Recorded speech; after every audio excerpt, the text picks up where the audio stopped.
हरियाणा में पंचकुला, अंबाला और सोनीपत में नगर निगम चुनाव का ऐलान हो चुका है। राज्य चुनाव कमिश्नर डॉक्टर दिलीप सिंह ने आज यानी वीरवार को चुनावी शेड्यूल जारी किया है। चुनाव के लिए 27 दिसंबर को वोटिंग के बाद 30 दिसंबर को काउंटिंग कर परिणाम घोषित किए जाएंगे। चुनाव में कोविड के नियमों का पूरा पालन किया जाएगा। हाथ में ग्लव्स पहनकर ही मतदाता वोट करने वाले बटन को प्रेस करेंगे। पंचकुला नगर निगम में ऑनलाइन नामांकन की भी सुविधा की गई है। प्रत्याशी राज्य चुनाव आयोग की वेबसाइट पर जाकर पर्चा दाखिल कर सकेंगे। अगर कोई ऑनलाइन पर्चा दाखिल नहीं करना चाहता तो खुद जाकर पर्चा जमा करा सकते हैं। अभी पंचकुला नगर निगम में यह ट्रायल किया जा रहा है। अगर सफल रहा तो भविष्य में निकाय पंचायती राज चुनाव में ऑनलाइन नामांकन अनिवार्य किया जाएगा। अंबाला, पंचकुला व सोनीपत नगर निगम में 20-20 वार्ड हैं। आचार संहिता केवल निगम परिषद व पालिका क्षेत्र में ही लगेगी, पूरे जिले या खंड में नहीं। मतदान का समय सुबह 8 बजे से शाम 5:30 बजे तक रहेगा। नेशनल 18 के लिए चंडीगढ़ से कैमरामैन राजेंद्र के साथ निधि की रिपोर्ट। और जैसा कि आप जानते हैं कि हरियाणा में कुछ नगर निगम जिसे म्यूनिसिपल कॉरपोरेशन कहते हैं, उनके चुनाव लंबित हैं।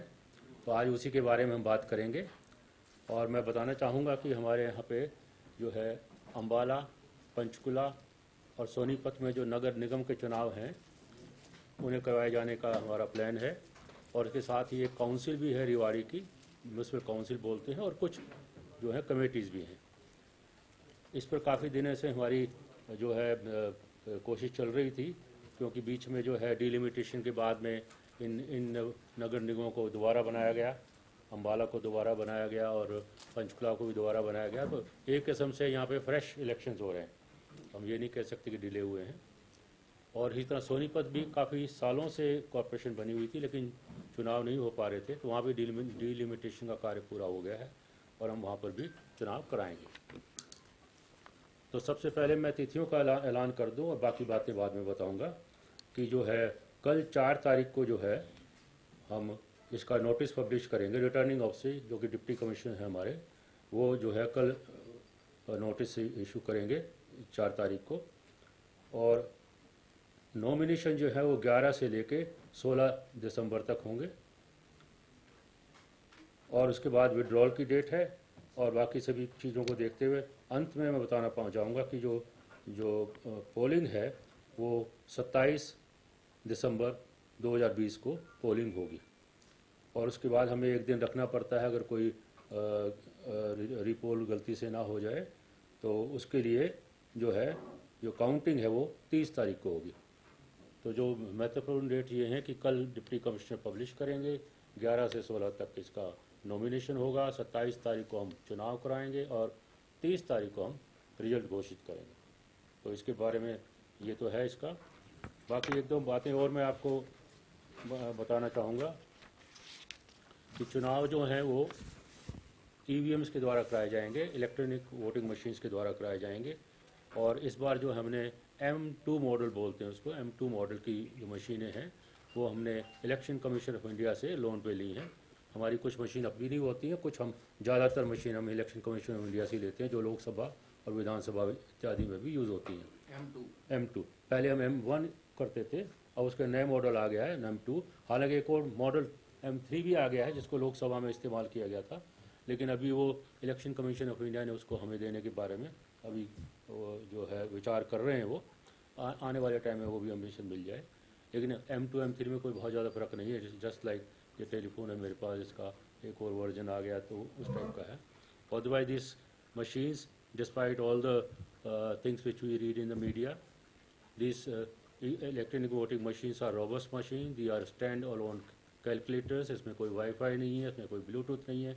और ये गलत फहमी होगी और गलत बात होगी अगर हम ये कहें कि इसको टेम्पर किया जा सकता है या टेम्पर प्रूफ नहीं है। तो इन मशीनों के ऊपर जो है हम चुनाव कराएंगे। वीवीपैट का इस्तेमाल अभी हमने करना शुरू नहीं किया है लोकल बॉडीज़ के इलेक्शन में, पंचायतों में, म्यूनसिपैलिटी में, पूरे इंडिया में। लेकिन आज नहीं तो कल शायद करना भी पड़े, क्योंकि वीवीपैट की कॉस्ट बहुत ज़्यादा है। ठीक है ना। जितने की ईवीएम आती है उतने की वीवीपैट भी आती है, और वीवीपैट का और भी बहुत खर्चे हैं, उसका प्रिंटर है, दूसरी चीज़ें। बट आज की तिथि में पूरे देश में हम जब भी म्यूनसिपैलिटी के चुनाव कराते हैं या पंचायतों के चुनाव कराते हैं तो हम वीवीपैट नहीं करते, कोई हमारा नंबर भी बहुत ज़्यादा होता है, ठीक है ना। जैसे कि हमारे 6,200 तो सरपंच हो गए और 62,000 पंच हो गए, तो इतनी सारे ईवीएम लाना हमारे लिए बड़ा मुश्किल का काम होता है अगर पंचायतों के करवाते हैं तो। और जो बड़े राज्य हैं, ये इम्प्रूव्ड वर्जन्स हैं, वो मोर सिक्योरिटी फीचर्स, जो एक चीज़ 2001 में कोई मशीन बनी थी, 2001 में जब एप्पल ने ये फ़ोन लॉन्च किया था, और आज 2020 में 10 दिन पहले ये दोबारा किया, तो फ़र्क तो है, ठीक है। लेकिन इम्प्रूव्ड वर्जन होते हैं, बेटर सॉफ्टवेयर। और ये मशीनें जो हैं ये भारत सरकार के PSUs द्वारा बनाई जाती हैं, डिफेंस मिनिस्ट्री के दोनों PSUs हैं ये। DEL है भारत इलेक्ट्रॉनिक लिमिटेड, और ECIL electronic corporation of India limited. तो ये तो इनकी बात हो गई। और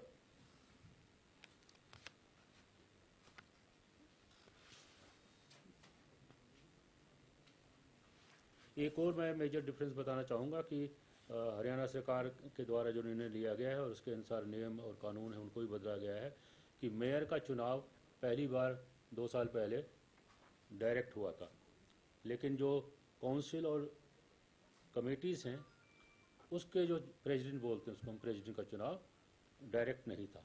तो वो भी हरियाणा सरकार द्वारा निर्णय ले लिया गया है। और अभी जो काउंसिल के चुनाव होंगे या कमेटीज़ के चुनाव होंगे उसके जो प्रेसिडेंट होंगे वो भी डायरेक्टली उनका डायरेक्ट चुनाव होगा। जैसे कि मेयर जो है वो डायरेक्ट चुना जाएगा, 5 साल के लिए रहेगा। इसी तरह प्रेसिडेंट भी हैं जो वो डायरेक्ट चुनेंगे और उनका भी 5 साल के लिए रहेंगे। तो दो तरह की ईवीएम लगाई जाएंगी, एक केवल उन लोगों के लिए जो केवल मेयर का चुनाव लड़ना चाहते हैं, और दूसरी ईवीएम लगाई जाएगी जो केवल मेंबर का चुनाव लड़ना चाहते हैं या काउंसलर का चुनाव लड़ना चाहते हैं।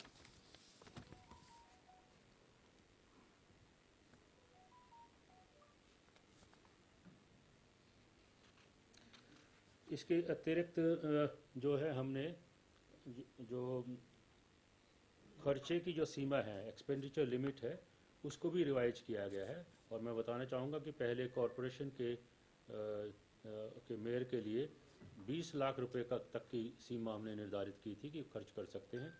अब उसे बढ़ा करके हमने 10% बढ़ा दिया है, 22 लाख कर दिया है। और इसी तरह पहली बार जो काउंसिल के प्रेसिडेंट हैं वो पहली बार चुनाव लड़ेंगे, तो उनके लिए 15 लाख की सीमा हमने निर्धारित की है, और मेंबर्स के लिए 3 लाख की है। इस रकम पहले कितनी थी? प्रेसिडेंट के पहले नहीं थी जो 15 लाख कर दी है, और मेंबर के लिए पहले 3 लाख थी और 3,30,000 कर दी है। और इसी तरह कमेटी में भी प्रेसिडेंट के लिए पहले नहीं थी तो अब 10 लाख कर दी है, और मेंबर के लिए 2 लाख थी उसे बढ़ा के 2,25,000 कर दिया है। ये इन कारणों से किया गया है कि 10% की हमने बढ़ोतरी की है, क्योंकि कई पॉलिटिकल पार्टीज़ ने और उम्मीदवारों ने बताया था कि कोविड-19 के चलते उनके खर्चे बढ़ने की संभावना है, सोशल डिस्टेंसिंग मेंटेन करनी है, काफ़ी तरह के हमने तो करना ही, मैं बताऊंगा हम कोविड में क्या करेंगे, पर उन कैंडिडेट्स को भी इसमें काफ़ी कुछ। कॉर्पोरेशन का जो मेंबर्स है उसका कितना 5 लाख था, 5 से 5.5 कर दिया।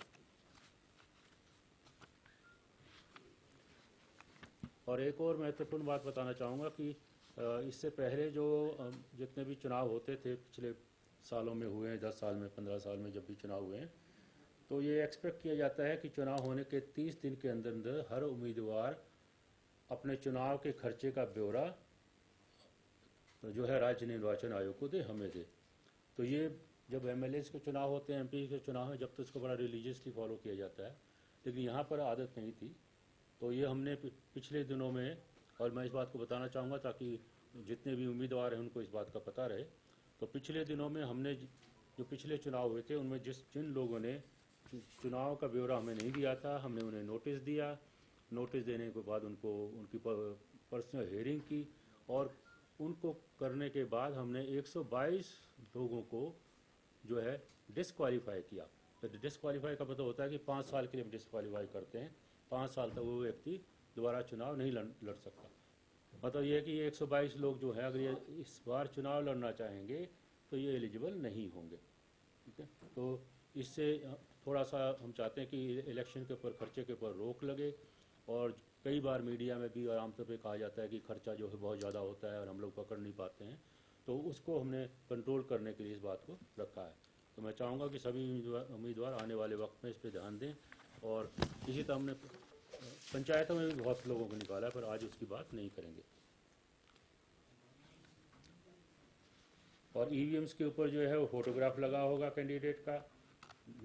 और जो है जो मेयर और प्रेसिडेंट के लिए जो बैलेट पेपर लगता है हमारे ईवीएम के ऊपर, उसका कलर पिंक होगा और मेंबर्स के लिए जो होगा उसका वाइट होगा, ताकि जब 2 ईवीएम रखी हों और कोई व्यक्ति इलेक्शन वोट डालने जा रहा है तो उसको इस बात का ध्यान रहे।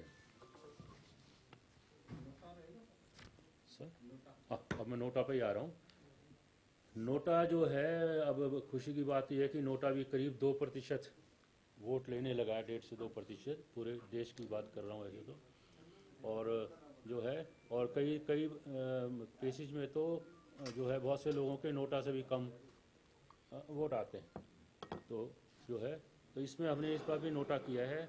और जैसी आपको शायद जानकारी हो कि पहली बार हरियाणा में जो है हमने हमारे म्यूनसिपल कॉरपोरेशंस में और हमारे लोकल बॉडीज इलेक्शन में, पंचायत में और इसमें ये भी फैसला किया था कि नोटा जो है वो NOTA will be a fictional candidate, it will be a real candidate in a way. और अगर नोटा जो है कोई ऐसे कारण होते हैं कि नोटा को सबसे अधिक वोट अगर मिल जाते हैं तो उस केस में भी जो नंबर 2 होता था कैंडिडेट, उसी को ही हम जीता हुआ मानते थे। और ये अभी भी यही प्रथा पूरे देश में है। लेकिन ये पिछले 2 साल पहले जब कॉर्पोरेशन के चुनाव हुए थे हमारे 5, उसमें मैंने फैसला किया था कि नोटा जो है फिक्शनल कैंडिडेट होगा, लेकिन अगर नोटा को सबसे ज़्यादा वोट मिल जाते हैं तो हम उसको जो है विजयी मानेंगे और उस चुनाव को हम नलीफाई करेंगे और वहाँ पर फ्रेश चुनाव किया जाएगा। और जब फ्रेश चुनाव होगा तो वो उम्मीदवार जो उससे पहले जिन्होंने चुनाव लड़ा होगा वो उसमें लड़ने के एलिजिबल नहीं होंगे। तो ये नोटा में मैंने काफ़ी भारी चेंजेस किए थे। इसी पॉइंट पर बहुत से लोगों ने सुप्रीम कोर्ट में भी गए हैं कि ये पूरे देश में होना चाहिए। ठीक है ना, तो कि नोटा अगर है, अगर नोटा जीतता है तो उसको वो जीता तो चुनाव कैंसिल हो गया, रिजेक्टेड कैंडिडेट हो गए, कैंडिडेट हाँ, मतलब ये हो गया कि जनता उनको नहीं चाहती थी इसलिए नोटा। हाँ, इसलिए नोटा। लेकिन अदरवाइज आज की तारीख में नोटा जो है फिक्स जो है उसका ये है, हरियाणा को छोड़ के अगर नोटा को हाईएस्ट वोट मिल भी जाए तो भी जो नंबर 2 होगा उसको वो किया जाएगा। इसके बारे में मैंने काफ़ी डिटेल में लिख भी दिया है इसमें, जो आपको नोट दिया है। तो तीनों पे इम्प्लीमेंट कर रहे हैं ना सर, ये निगम परिषद और उसके। जी हाँ,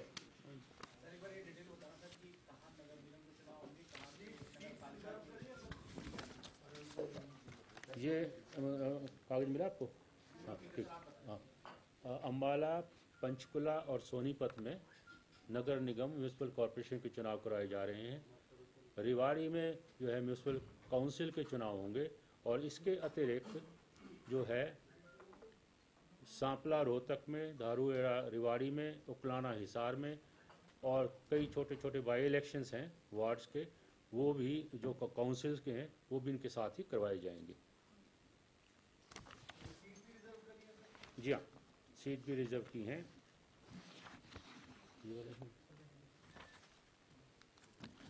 अम्बाला कॉरपोरेशन का जो जो जो है, तो अम्बाला में जो सीट है मेयर के लिए ना, हाँ, अम्बाला में 20 वार्ड हैं, पंचकुला में 20 वार्ड हैं, सोनीपत में भी 20 वार्ड हैं। ठीक है, और इसके अंदर हमने इसमें लिखा हुआ है आगे कि 200 बूथ बनेंगे, ये 3 बूथ बनेंगे, ये वार्ड हाँ, और इसी तरह जो है अम्बाला में 200 वार्ड बनेंगे, जो बूथ बनेंगे। पंचकुला में 176 और सोनीपत में 234। और इनमें जो है एससी के लिए अम्बाला में 3 वार्ड रिजर्व हैं, पंचकुला में 2 वार्ड रिजर्व हैं, सोनीपत में भी 2 वार्ड रिजर्व हैं। एससी वुमन के लिए भी इस तरह वार्ड रिजर्व हैं और इसी तरह बैकवर्ड क्लासेस के लिए भी वार्ड रिजर्व हैं। और जो है इनमें वोटर्स की भी हमने संख्या दे रखी है कि सभी जगह पर कितने वोटर होंगे। उसका उसका म्यूनसिपैलिटीज़ में सरकार ने निर्णय नहीं लिया है, लेकिन पंचायत के केस में ये निर्णय ले लिया गया है कि वहाँ पे 50% रिजर्वेशन महिलाओं के लिए होगी। लेकिन अभी इस रिजर्वेशन में कोई पिछले चुनाव की तुलना में बदलाव हुआ है? नहीं, कितना ही था? कितना ही था। हाँ जी, नॉमिनेशन फीस मेंशन कर सकते हैं, कोई वैसी बात नहीं, आइडिया है बता दीजिए, अदरवाइज वो तो है फिक्स ही है। आचार संहिता आज से ही लागू हो जाएगी और ये काउंटिंग के दिन तक 30 तारीख तक चलेगी। दायरा क्या होगा? और इसका दायरा ये बड़ा ज़रूरी है बताना कि केवल म्यूनसिपैलिटी का जो एरिया है वो दायरा होगा। जिला नहीं है, अम्बाला का म्यूनसिपैलिटी का जो एरिया वो होगा, जिला नहीं होगा। तो इससे कई बार कन्फ्यूजन हो जाता है काफ़ी। ठीक है, तो ये जो है केवल जो म्यूनसिपैलिटी का एरिया है उसी के अंदर ही आचार संहिता लागू होगी। पर अदरवाइज जैसे है कि आम तौर पर स्थानांतरण पर मेयर के लिए ना जो है बाकी जो है, और आचार संहिता का पूरी तरह से पालन किया जाएगा। और इसमें जो चाहे खर्चे की सीमा की बात हो तो उसके लिए हमने एक जो है एक ओवरऑल इम्प्लीमेंट करने के लिए मॉडल कोड ऑफ कंडक्ट को एक वरिष्ठ IAS अधिकारी की ऑब्जर्वर की ड्यूटी लगाई जाएगी हर जगह पर। और इसी तरह खर्चे पे नियंत्रण रखने के लिए, और नियंत्रण ही खर्चे पे हम देखने के लिए ज़्यादा खर्चा तो नहीं हो रहा है, उसके लिए हम एक एक्साइज डिपार्टमेंट के सीनियर अधिकारी की ड्यूटी लगाएंगे जिसे हम एक्सपेंडिचर ऑब्जर्वर बोलते हैं। और जो है पुलिस को कानून और व्यवस्था के ऊपर निगाह रखने के लिए डिस्ट्रिक्ट से कोऑर्डिनेट करने के लिए और हमारे इसमें हमें बताने के लिए एक पुलिस अधिकारी की भी, एक वरिष्ठ पुलिस अधिकारी की भी एज पुलिस ऑब्जर्वर ड्यूटी लगाई जाएगी। कोविड प्रोटोकॉल्स को देखते हुए भी सब कुछ है? जी हाँ, जी हाँ, बहुत कुछ है, बहुत कुछ है। सर ये आप जो पर्यवेक्षक लगा रहे हैं तीनों शहरों में, एक IPS लेवल का होगा या क्या होगा ये, या दूसरा जो एक्सपेंडिचर वाला है वो एक्साइज से ही होगा या कहीं और से? नहीं, वो एक्साइज से ही होगा। हाँ, वो हमारे एक्साइज से ही होगा। DETC को हम लगा देते हैं आमतौर पे, लेकिन जो है जो IAS अफसर हैं वो हम कमिश्नर रैंक पे लगाते हैं, और इसको हम जो है IG रैंक पे लगाते हैं पुलिस को। फीस है सर, नॉमिनेशन फीस है सर मेयर के लिए 10,000। हाँ जी, SC वुमेन के लिए ये है, SC BC वुमेन के लिए ये है, जनरल के लिए। अच्छा, ये तो जनरल के लिए। अच्छा, ये भी मेयर जनरल। अच्छा, मेयर जनरल, ये रिजर्व के लिए। ओके। अब आप पूछ रहे थे कि जो सिक्योरिटी डिपॉजिट जो है, ठीक है ना, बड़ा महत्वपूर्ण मामला है ये भी। तो मेयर के लिए 10,000 रुपये है और मेंबर के लिए 3,000 रुपये है। और अगर शेड्यूल कास्ट मेयर अगर इलेक्शन लड़ रहे हैं तो उनके लिए 5,000 है और मेंबर के लिए 1,500 है। और मैं कि रिजर्वेशन की भी बात भी बता दूं कि अम्बाला में जो सीट है मेयर की वो विमेन के लिए रिजर्व है, पंचकुला में अनरिजर्व्ड है, सोनीपत में भी अनरिजर्व्ड है, रेवाड़ी में जो काउंसिल है वहाँ पे बैकवर्ड क्लास के लिए सीट रिजर्व है, और बाकी छोटी छोटी कमेटीज का मामला है। कोविड प्रोटोकॉल के लिए कुछ कह रहे हैं? जी हाँ, तो मैं पहले उसको मॉडल कोड ऑफ कंडक्ट को 1 मिनट ख़त्म कर दूं। मैं बड़ी बताना चाहूँगा कि हम पूरी निगाह रखेंगे चुनाव में किसी भी प्रकार की अप्रिय घटना ना हो, किसी प्रकार की हिंसा ना हो, जिसके लिए पुलिस से हमारे संपर्क है। पुलिस की पूरी जो है उनकी हम मदद लेंगे और इसको हम चुनाव को जो है पूरे शांतिपूर्वक ढंग से करवाएंगे। और अब आज जी कोविड के, जहाँ तक कोविड का संबंध है, जैसा कि आप जानते हैं कि पूरे देश में ही कोविड का जो है सिलसिला चल रहा है, तो इसके बारे में सब जो चुनाव हुए हैं कोविड के बाद में, वो लोकसभा के चुनाव बिहार में अभी संपन्न हुए हैं और हमारे यहाँ पर भी एक बड़ौदा में था, इस तरह शायद 65 या 66 के करीब सीटें थी। लेकिन अगर बिहार का एग्जाम्पल ले तो वहाँ पे पहली बार इलेक्शन कमीशन ऑफ इंडिया ने जो है चुनाव कराए हैं, और इलेक्शन कमीशन ऑफ इंडिया ने वहाँ पर उस वक्त कोविड के लिए गाइडलाइन जारी की थी। ये तो उन्हीं गाइडलाइंस को हमने भी इन टोटो 100% अडॉप्ट कर लिया है, ठीक है। और उन्होंने जब गाइडलाइन जारी की थी तो उन्होंने जाहिर है कि जो भारत सरकार का हेल्थ मंत्रालय है उससे पूरा संपर्क किया था, उनके जितने और भी एक्सपर्ट ग्रुप बनाया था, उसके बाद उन्होंने इसको जारी किया था। तो हमने भी इसको 100% ऐड कर लिया है। साथ ही उपायुक्तों को ये भी कहा है कि इसके अलावा अगर कोई और भी चीज़ है वो समझते हैं कि हरियाणा स्पेसिफिक है वो भी होनी चाहिए तो उसको भी ऐड कर लिया जाए। तो इसलिए हमें इसमें किसी प्रकार की कोई प्रॉब्लम नहीं है। लेकिन अब इससे के कारण कई चीज़ें हुई हैं जो मैं आपको बताना चाहूँगा। जैसे सबसे पहले तो यह कि सोशल डिस्टेंसेस मेंटेन करने के लिए पहले तो ये हुआ है कि पहले हमारे एक बूथ पे 1500 लोग वोट डालते थे, मतदाता 1500 होते थे, उसको घटा करके हमने अब एक बूथ पर 1000 कर दिया है। तो ऑलमोस्ट हमारे बूथ पहले 100 होते थे, मान लीजिए कहीं पे तो 200 हो जाते हैं। तो उसी से हमारे जो उतना ही स्टाफ बढ़ता है, उतनी ईवीएम बढ़ती हैं, उतना ही सारा काम होता है। तो उसको हमने एक तो सोशल डिस्टेंसिंग के लिए उसको किया है, और कहाँ है, इसके अलावा हमने मैंडेटरी सैनिटाइजेशन और पोलिंग स्टेशन है जो कि एक दिन पहले किया जाएगा, और वहाँ पे डॉक्टर्स की टीम ये इंश्योर करेगी कि एक दिन पहले उस टीम के जाने से पहले उस कमरे को जहाँ पर चुनाव होना है उसको सैनिटाइज किया जाए। और हर व्यक्ति जो है वो फेस मास्क पहनेगा, इसको पहन के आएगा, और अगर कोई नहीं भी पहन लगा के आता है घर से तो हम फेस जो ये मास्क हैं यहाँ रखेंगे, उनको प्रोवाइड करेंगे। और इसी तरह जो थर्मल स्कैनिंग जो है उसकी जाएगी, 100% थर्मल स्कैनिंग की जाएगी। सैनिटाइजर्स की बोतल रखी जाएंगी, सैनिटाइजर होंगे, सोप होंगे, वाटर होगा, उसको प्रोवाइड किया जाएगा। हैंड ग्लोव्स भी जो है दस्ताने जो हैं प्लास्टिक के, उसको भी हम लोग प्रोवाइड करेंगे, ताकि कई बार ये भी बात आती है कि जो ईवीएम है उसके ऊपर आपने बटन दबाना है तो जो भी बटन दबाएगा उसको एक दस्ताना दिया जाएगा, और वो पहन करके ही प्लास्टिक के ग्लोव्स जो हैं उसको वोट डालेगा। और इसके अलावा एक और महत्वपूर्ण सूचना ये है कि अगर कोई व्यक्ति से सुबह 10 बजे वोट डालने आता है और उसको हमने थर्मल स्कैनिंग किया और उससे हमें पता चला कि वो जो है टेम्परेचर हाई है, और या कोई यही आके कहता है कि मैं तो कोविड पेशेंट ही हूँ और मैं वोट डालना चाहता हूँ, तो उस केस में हम ये इलेक्शन कमीशन ऑफ इंडिया ने बड़ा सक्सेसफुली इम्प्लीमेंट भी किया पूरे और जगह पे। उस केस में उस व्यक्ति को कहा, उसका रिकॉर्ड रख लिया जाएगा और उसको कहा जाएगा कि आप घर जाइए, और जो है जो टाइमिंग्स है हमारे लास्ट ओवर जो है पोल का 4:30 किया है ना उन्होंने, तो 3:30 से 4:30 वो लास्ट के घंटे में, लास्ट के ओवर में वो कोविड वाले या जिनको हमने थर्मल स्कैनिंग से पाया था कि उनको बुखार वगैरह है, वो वोट डालने आएंगे। और जब वो वोट डालने आएंगे तो उनको पीपीई किट दिया जाएगा, स्टाफ के पास भी पीपीई किट होगा सब, और जो भी हमने प्रोटोकॉल्स काफ़ी लंबे चौड़े प्रोटोकॉल्स में रखे।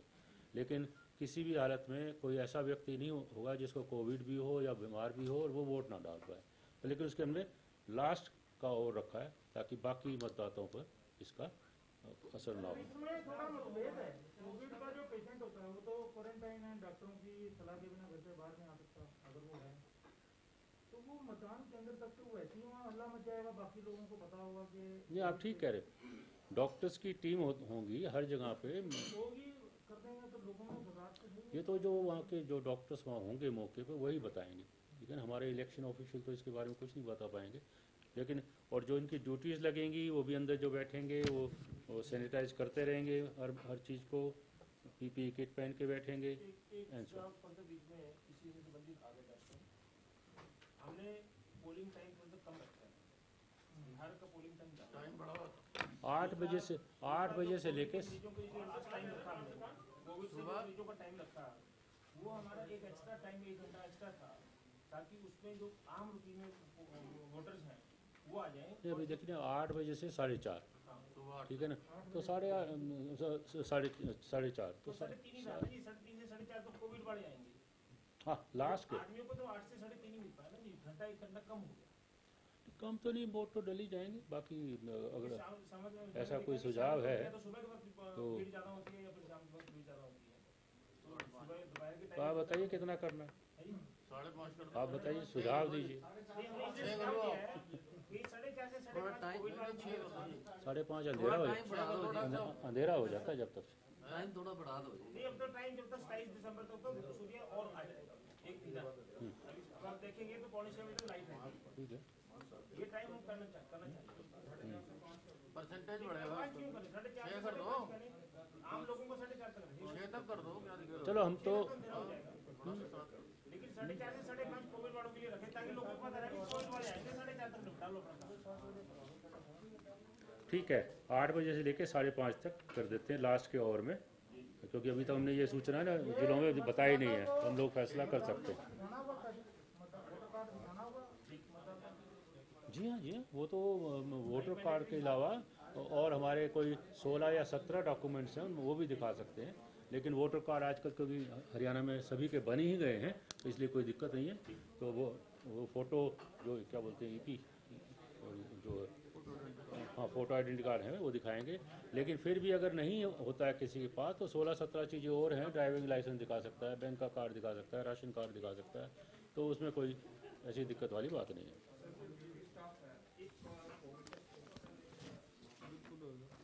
जी हाँ, उनका कोविड टेस्ट होगा और इससे बड़ी है क्योंकि काफ़ी एक तो पोलिंग बूथ बढ़ गए हैं, नंबर ऑफ पोलिंग स्टाफ बढ़ गया है। उसमें अगर किसी को ऐसे कोई लक्षण नज़र आते हैं उनको नहीं लगाएंगे, तो इससे काफ़ी हमें संख्या लक्षण होना कई बार तो बिना लक्षण के कोरोना चल रहा है। जो स्टाफ है वो बाहर पुलिस वाला भी होता है, होमगार्ड वाला भी होता है और अपने अंदर 5 या 4 लोगों का स्टाफ होता है। तो क्या सबके लिए मैंडेटरी कर रहे हैं? सब में होंगे। और यहाँ तक भी है कि किसी को वहाँ रहते अंदर जाने के बाद कोई पता चलता है कि बुखार हो गया, तो उसको भी वहाँ टीम्स होंगी डॉक्टर्स की, उसको बिठाया जाएगा और उसको एकदम से आइसोलेट करके उसको एडमिट किया जाएगा।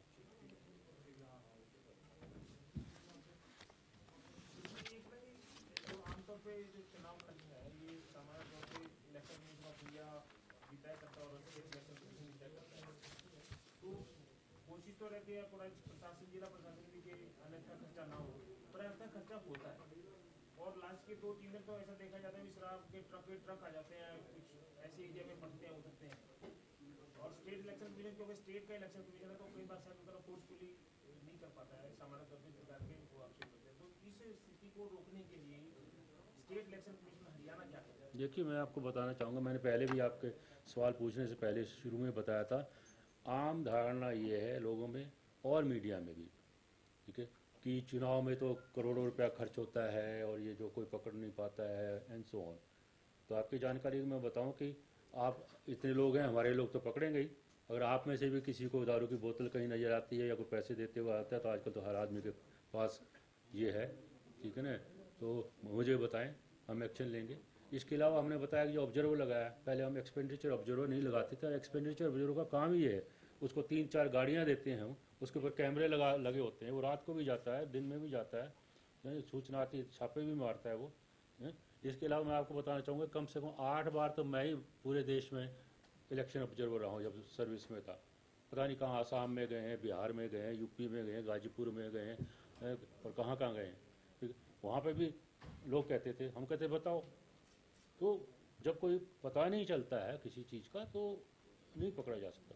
फिर भी मैं आपके माध्यम से बताना चाहूँगा कि अगर किसी भी व्यक्ति को, किसी संस्था को कोई ऐसी चीज़ मिलती है जहाँ पे किसी को जो है कोई वो दे रहे लाभ देने की कोशिश कर रहा है, तो हमें बताएं, हम उसको जरूर पकड़ेंगे। क्योंकि केवल कह देने से काम नहीं चलता। और मैं बताऊं आपको कि मैं तो स्ट्रिक्टली इंस्ट्रक्शन दे रखी है कि आप पकड़ के देखो। लेकिन आमतौर पर जो हमारे जिनकी ड्यूटी है, आपने तो अफसरों की ड्यूटी दिखाई है ना, काम तो पकड़ना उनका है, वो देखे ऑब्जर्व करना तो काम पब्लिक का तो है ही है। कॉम्पिटिटिव पकड़ते भी हैं, ऐसी बात नहीं, पकड़ते भी हैं, लेकिन वो जनरली कहना कि इतना ज़्यादा होता है वो ठीक नहीं है। और ये भी देखा गया है कि जो लोकल बॉडीज के इलेक्शन होते हैं उसमें आमतौर पर खर्चे कम ही होते हैं, जो लोकल उनका होता है तो वो इतनी ज़्यादा खर्चे नहीं होते। लेकिन फिर भी इसके बारे में मैं बड़ा कॉन्शियस रहता हूँ, ठीक है ना। और तीनों ऑब्जर्वर को ये होता है कि रोज़ शाम को बताएंगे मुझे कि उन्होंने कोई चीज़ ऐसी तो नहीं देखी। जी हाँ, बढ़ा दिया जी, और बढ़ाना तो आप भी बता दीजिए। 5:30 के आगे भी जा सकते हैं। आधा घंटा और बढ़ा दो। 5:30 तो बहुत है। अंधेरा हो जाता है साहब। हालांकि क्योंकि काउंटिंग उस दिन नहीं होनी है इसलिए 5:30 ठीक है। सेम डे काउंटिंग तो है ही नहीं। हाँ है ही नहीं, तो ये तो क्योंकि हमें काउंटिंग 30 तारीख को होनी इसलिए इसको हम किया जा सकता है। और इसके अतिरिक्त बैलेट पेपर जो है ये एक और नई चीज़ है जी हम करेंगे, तो इस बार जो नॉमिनेशन है जो मैं बताया 11 से लेकर और 16 दिसंबर तक, वो हम उसको जो है as a on trial basis केवल पंचकुला में IT का हम सहारा लेंगे और उसको हम ऑनलाइन नॉमिनेशंस